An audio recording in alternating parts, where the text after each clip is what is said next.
गरीब माँ पर काली बेटी बनी बोझ। मुबारक हो, आपको लड़की हुई है। ये लीजिए आपकी बच्ची। हे भगवान, ये क्या? एक तो मुझे लड़की हुई है, ऊपर से इसका रंग कितना काला है। अगर माँ जी ये इन्होंने इसे देख लिया तो न जाने क्या होगा। सुजाता मन ही मन ये सब सोच रही होती है कि तभी वहां उसका पति अनुराग आता है। करमजली, तुझे शर्म नहीं आई एक लड़की को पैदा करते हुए? ऊपर से पैदा भी किया तो एक काली लड़की को। अगर मुझे पता होता कि तू काली लड़की को जन्म देगी तो मैं तेरी कोख में ही से मार देता। मुझे एक बेटा चाहिए था, ना कि एक काली बेटी और बदसूरत बेटी। अनुराग की ऐसी बातें सुन सुजाता अपनी बच्ची को गले से लगाकर रोने लगती है। सुजाता जैसे ही अपनी काली बेटी के साथ अपने ससुराल में कदम रखती है। कल मोही, शर्म नहीं आई तुझे एक लड़की को जन्म देते हुए? मैं तो खुश थी कि मेरी बहू पेट से है, बिल्कुल मेरे बेटे की तरह एक सुंदर से बेटे को जन्म देगी, लेकिन इसने तो अपनी तरह ही काली बेटी को जन्म दिया है। मुझे तो शर्म आती है तुझे अपनी पत्नी कहते हुए। अगर पता होता कि तू एक काली बेटी को जन्म देगी तो मैं तुझसे कभी शादी नहीं करता। जा किसी कुएं में डूबकर मर जा और साथ में अपनी इस काली बेटी को भी ले जा। माँ सब कुछ बर्दाश्त कर सकती है, लेकिन कभी भी अपने बच्चे के खिलाफ कुछ गलत बर्दाश्त नहीं कर सकती। अपनी सास और पति से अपने बच्चे के लिए इतना सब कुछ सुन सुजाता के दिल पर जो बीत रही थी उसके बारे में तो कोई अंदाजा भी नहीं लगा सकता था। अनुराग को शुरू से ही एक बेटा की चाहत थी, लेकिन अपनी पत्नी को एक काली बेटी को जन्म देने की वजह से अनुराग अब सुजाता से नफरत करने लगता है। इसलिए अनुराग अब गांव की एक गोरी लड़की से शादी कर लेता है। ये आपने क्या किया? मेरे होते हुए आपने दूसरी शादी कैसे कर ली? अब मेरा और मेरी बच्ची का क्या होगा? आप ऐसा कैसे कर सकते हो? तुझे क्या लगता था कि मैं तेरे और तेरी इस काली बेटी के साथ जिंदगी भर रहकर अपनी पूरी जिंदगी बर्बाद करूंगा? इसलिए मैंने किरण से शादी कर ली है। मुझे पूरा भरोसा है कि किरण एक बेटे को ही जन्म देगी, इसलिए मैं किरण के साथ हमेशा हमेशा के लिए ये गांव छोड़कर जा रहा हूं। अनुराग दूसरी शादी कर हमेशा हमेशा के लिए गांव छोड़कर चला जाता है। अनुराग के जाने की वजह से अब घर की सारी जिम्मेदारियां सुजाता पर आ गई थी, इसलिए अब सुजाता मेहनत मजदूरी करके घर में सबका गुजारा चलाती है। मिल गया तुझे चैन, पड़ गई तेरे कलेजे को ठंडक। अगर तू इस काली बेटी की जगह एक बेटे को जन्म देती तो मेरा बेटा मुझे कभी छोड़कर नहीं जाता। कलावती के ताने सुजाता के दिल पर किसी तीर की तरह लगने का वार करते थे, लेकिन सुजाता सिर्फ अपनी बच्ची के लिए सब कुछ बर्दाश्त करके हमेशा चुप रहती है। ऐसे ही समय बीतता रहता है और सुजाता की बेटी पूरे 6 साल की हो जाती है। माँ, आप कहाँ गई थी? मैं कब से आपका इंतजार कर रही थी। बेटा, आज काम करते हुए फैक्ट्री में मेरे पैर में चोट लग गई थी, इसीलिए आने में देरी हो गई। तू भले ही दुनिया की नजरों में सरस्वती बनने का ढोंग कर ले, लेकिन तेरी सारी सच्चाई मैं जानती हूँ। तू आज इस चोट की वजह से लेट नहीं हुई है, बल्कि तू तो किसी के साथ अपना मुंह काला कर रही थी। माँ जी, आप होश में तो हैं क्या? क्या क्या बोले जा रही हैं? आपको शर्म नहीं आती अपनी बहू पर ऐसे लांछन लगाते हुए? मेरे सामने ये ढोंग करने की जरूरत नहीं है। तेरे इस चरित्रहीन हरकतों की वजह से ही मेरा बेटा तुझे छोड़कर हमेशा हमेशा के लिए शहर चला गया। मैं जानती हूँ रोज रोज तुझे घर आने में देरी क्यों हो जाती है। हर रोज किसी आदमी के साथ गुलछर्रे उड़ाकर अपना मुंह जो काला करती है। हे भगवान, ऐसे शब्द सुनने से पहले तूने मुझे अपने पास क्यों नहीं बुला लिया? ये काली बेटी तो मेरी जिंदगी में बोझ बन गई है। जब से ये पैदा हुई है तब से मुझे क्या क्या नहीं सहना पड़ रहा। सुजाता का जिंदगी का हर एक दिन उसके लिए किसी मौत से बढ़कर था, लेकिन अपनी बेटी की शक्ल देख देख कर सुजाता हार नहीं मानती और दिन रात मेहनत करके अपनी बेटी को पढ़ाती है। ऐसे ही समय गुजरता है और अब काजल बड़ी हो जाती है। माँ, देखो, मैंने पूरे कॉलेज में टॉप किया है। मैं जानती ही थी कि मेरी काजल ही पूरे कॉलेज में टॉप करेगी। अब आप देखना कि मुझे किसी बड़ी कंपनी में नौकरी मिलेगी और फिर आप, मैं और दादी इस छोटे से घर को छोड़कर एक बड़े से घर में रहेंगे। बस बस, ये झूठे सपने दिखाने की कोई जरूरत नहीं है। तो जैसी काली बदसूरत को कोई अपनी कंपनी में नौकरी तो देना दूर, कंपनी के आसपास भी भटकने भी नहीं देगा। सुजाता, मेरी मान तो अपनी इस काली बदसूरत बेटी की शादी कर दे। मुझे तो इसकी शादी होना भी नामुमकिन सा लगता है।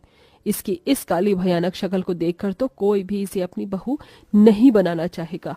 अपनी दादी की बात सुन काजल बहुत दुखी होती है, लेकिन काजल जानती थी कि उसकी माँ ने उसके लिए कितनी मेहनत की है, इसलिए काजल हार नहीं मानती है और एक बड़ी सी कंपनी में इंटरव्यू देने के लिए जाती है।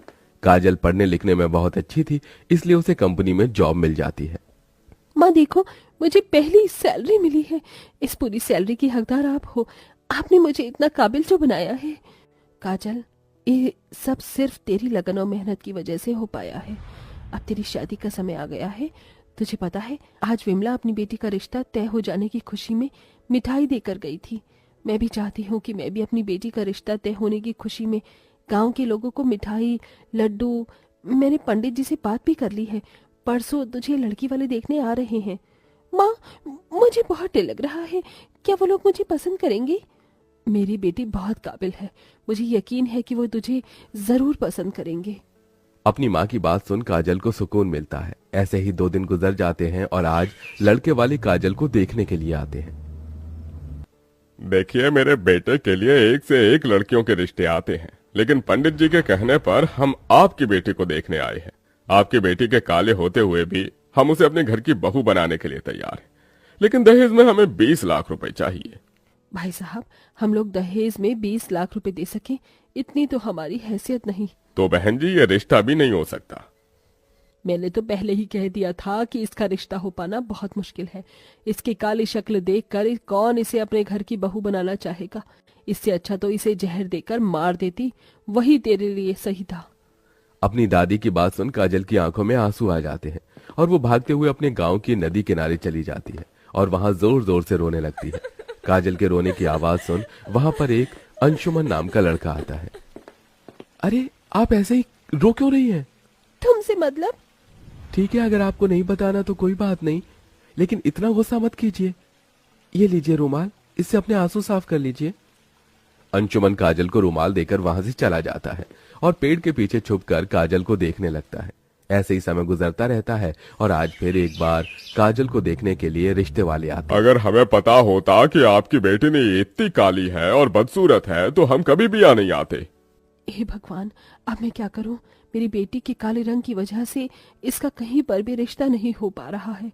ये जब से पैदा हुई है तब से मेरे ऊपर बोझ बन गई है। न जाने कब इसकी शादी होगी।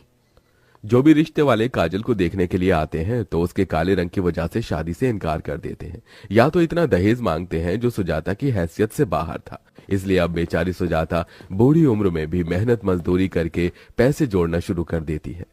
माँ, आपको मेरी शादी के लिए इस उम्र में भी कितना काम करना पड़ रहा है। आपके हाथों में कितने छाले आ गए हैं। अपनी माँ को इतनी मेहनत करता देख काजल से रहा नहीं जाता, इसलिए अब काजल भी ऑफिस के साथ साथ गांव में अपनी माँ से छुपकर बच्चों को ट्यूशन पढ़ाना शुरू कर देती है। और अब काजल भी अपनी माँ की तरह धीरे धीरे पैसे जोड़ती है। अरे यार, 9 बज गए हैं और ये अभी तक आई नहीं। अंशुमन ने जब से काजल को देखा था तब से अंशुमन काजल को पसंद करने लगा था। अंशुमन को काजल के काले रंग से कोई भी दिक्कत नहीं थी, वो तो अब उसे बेपनाह मोहब्बत करने लगा था। पापा, आपने सोच भी कैसे लिया? मैं इस काली कल मुहित से शादी करने के लिए तैयार हो जाऊंगा। चलिए यहाँ से। आज फिर एक बार और काजल के काले रंग की वजह से उसका रिश्ता नहीं हो पाता। काजल अब इन सब चीजों को और बर्दाश्त नहीं कर पाती, इसलिए गांव की नदी किनारे जाकर काजल नदी में खुद की आत्महत्या करने ही वाली होती है कि तभी वहां अंशुमन आता है और काजल को ये सब करने से रोकता है। तुम पागल तो नहीं हो गई हो? हाँ, अगर मेरी जगह कोई होता तो वो तो कब का आत्महत्या कर चुका होता। अंशुमन के पूछने पर काजल उसे सभी चीज बताती है, जिसे सुन अंशुमन वहां से चला जाता है और अगले दिन अपने माता पिता के साथ सीधा काजल के घर आता है। मैं जानता हूँ तुम मुझे यहाँ देखकर बहुत हैरान हो। काजल, मैं तुमसे बहुत प्यार करता हूँ और जब से मैंने तुम्हें देखा तुम्हें चाहने लगा हूँ। मैं तुम्हारे साथ शादी करके अपनी पूरी जिंदगी तुम्हारे साथ बिताना चाहता हूँ। अंशुमन की बात सुन काजल की आंखों में आंसू आ जाते हैं, जिसके बाद काजल इस रिश्ते के लिए हाँ कर देती है और कुछ दिनों में अंशुमन और काजल की शादी हो जाती है। अंशुमन सुजाता से 1 रुपया भी दहेज में नहीं लेता है। बेटा, तुमने मेरे सीने के बोझ को हमेशा हमेशा के लिए खत्म कर दिया। मैं कभी सपने में भी नहीं सोच सकती थी कि मेरी बेटी को इतना प्यार करने वाला जीवन साथी मिलेगा। काजल नम आंखों से उसे अपनी माँ से विदा लेती है और अंशुमन के साथ एक नई जिंदगी शुरू करती है। शादी के बाद भी काजल जॉब करना नहीं छोड़ती और दिन रात मेहनत करते इतने पैसे जोड़ती है कि वो अब अपनी माँ और दादी को तोहफे में एक बड़ा सा घर देती है। अपनी पोती की इतनी तरक्की देख कलावती को भी अपनी गलती का एहसास हो जाता है।